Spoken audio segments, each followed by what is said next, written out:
আমাৰ বিশ্ববিদ্যালয় স্নাতকোত্তৰ ছাত্ৰ সন্থাৰ যি সাধাৰণ নিৰ্বাচন 2025-26 বৰ্ষৰ সেই সাধাৰণ নিৰ্বাচনত আমাৰ টোটেল কেণ্ডিডেট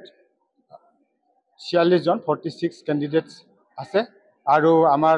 টোটেল ভোটাৰৰ সংখ্যা হৈছে 6592 গৰাকী আৰু আমাৰ ভোট গ্ৰহণ সুচাৰুৰূপে পৰিচালনা কৰাৰ কাৰণে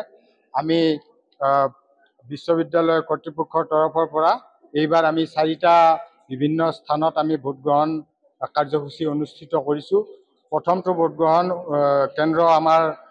যিটো ষ্টুডেণ্ট ডে হোম বুলি কোৱা হয়, সেই ষ্টুডেণ্ট ডে হোমত আমাৰ ছাত্ৰ ছাত্ৰীৰ সংখ্যা আছে 2064 জন আৰু পলিং ষ্টেচন 2 যিটো আমাৰ ল বিল্ডিঙত বৰ্তমান ভোট গ্ৰহণ কাৰ্যসূচী চলি আছে, তাত আছে 2144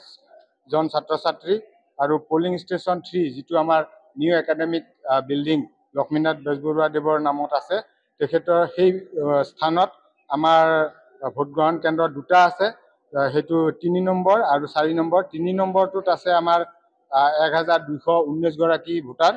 আৰু 4 নম্বৰটোত 1163 গৰাকী ভোটাৰে ভোটদান সাব্যস্ত কৰিব।